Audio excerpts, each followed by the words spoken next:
చూడండి వీళ్ళ బాధే బాధ పాపం. హైడ్రా చట్టబద్ధమైన రాజ్యాంగ సంస్థల అధికారాల పరిధిలోకి చొరబాటు ఓఆర్ఆర్ వరకు పరిధి విస్తరణ చెల్లుతుందా? ఈ ఈవీడీఎం అధికారులు ఇంకా రద్దు చేయకుండానే హైడ్రాను రుద్దిన సర్కారు. చట్టం లేకుండానే హైడ్రాకు హక్కులు ఎట్లా? ఓఆర్ఆర్ వరకు టీసీయూఆర్ పరిధి నిర్ధారణలో చట్టపరమైన సమస్యలను హైడ్రా రాజ్యాంగ ఉల్లంఘనే అంటూ చూస్తా ఉన్నాం. చేసేది మంచి పని, చేసేది అక్రమార్క వెన్నులో వణుకు పుట్టించే పని. దానికి సద్దులు కడుతూ ఉంది గుమాస్తా తెలంగాణ. మీ బతుకులంతా కూడా ఏ విధంగా అక్రమార్కుల ఏవైతే అవినీతి పనులు వేసే కుక్క బిస్కెట్లకు అలవాటు పడ్డ పానాలు మీ దీని ఎండి ఎవడైతే సంతోషం ఉన్నాడో వాడే పెద్ద దొంగ. మీరు మాట్లాడుతూ ఉన్నారు. మీరు ఇష్టం వచ్చినట్టు అవినీతికి వ్యతిరేకంగా అక్రమ కట్టడాలకు వ్యతిరేకంగా హైడ్రా పేరుతో జరుగుతున్నటువంటి ఒక మంచి పనిని కూడా ఈరోజు పెద్ద ఎత్తున దానిపైన దుష్ప్రచారం చేసేటువంటి ప్రయత్నం గుమాస్తా చేస్తూ ఉంది. సిగ్గుపడండి సంతోష్ రావు, నువ్వు సిగ్గుపడు ఫస్ట్. ఇష్టం వచ్చినట్టు నమస్తే తెలంగాణ పేపర్ వేదికగా ఈ విధంగా రాస్తా అంటే కుదరదు. చేస్తున్న మంచి పనిని గమనించాలి. తెలంగాణ సమాజం అంతా కూడా హర్షిస్తూ ఉంటే మీరు మాత్రం హైడ్రా చట్ట పరిధిలో ఉందా, అది ఉందా, చట్టబద్ధమైన అనుకుంటూ మాట్లాడుతూ ఉన్నారు. సిగ్గుశరం ఉండాలి కొంచెమైనా.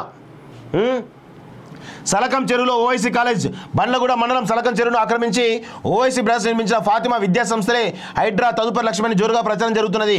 చెరువులో ఆక్రమణలు స్పష్టంగా కనిపిస్తున్నా, ఎందుకు కూల్చడం లేదంటూ పలువురు ప్రశ్నిస్తున్నారు. గూగుల్ మ్యాప్ చిత్రాలతో సోషల్ మీడియాలో పెట్టిన పోస్టులు వైరల్గా మారాయి.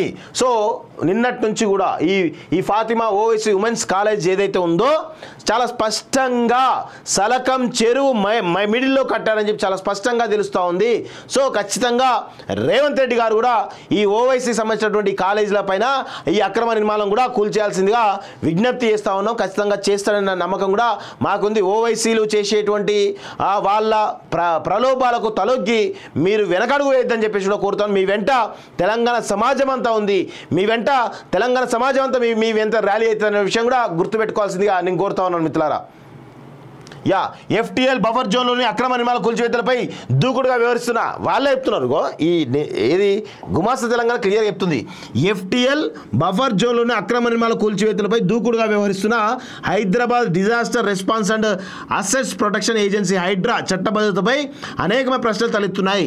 తెలంగాణ కోసం అర్బన్ రీజియన్ పరిధికి సంబంధించి ప్రభుత్వం చట్టం చేయలేని న్యాయ నిపుణులు చెప్తున్నారు. అంటే వీళ్ళు చేసేది మంచి పని అని చెప్పి చెప్తా ఉన్నారు. అయినప్పటికీ కూడా అది చట్ట పరిధిలో లేదు, అది లేదు, ఇది లేదు అనుకుంటా పెద్ద ఎత్తున వీళ్ళు ఒక దుర్మార్గానికి ఒడిగడుతూ ఉన్నారు ఈ గుమాస్తా సంబంధించినటువంటి వాళ్ళంతా కూడా.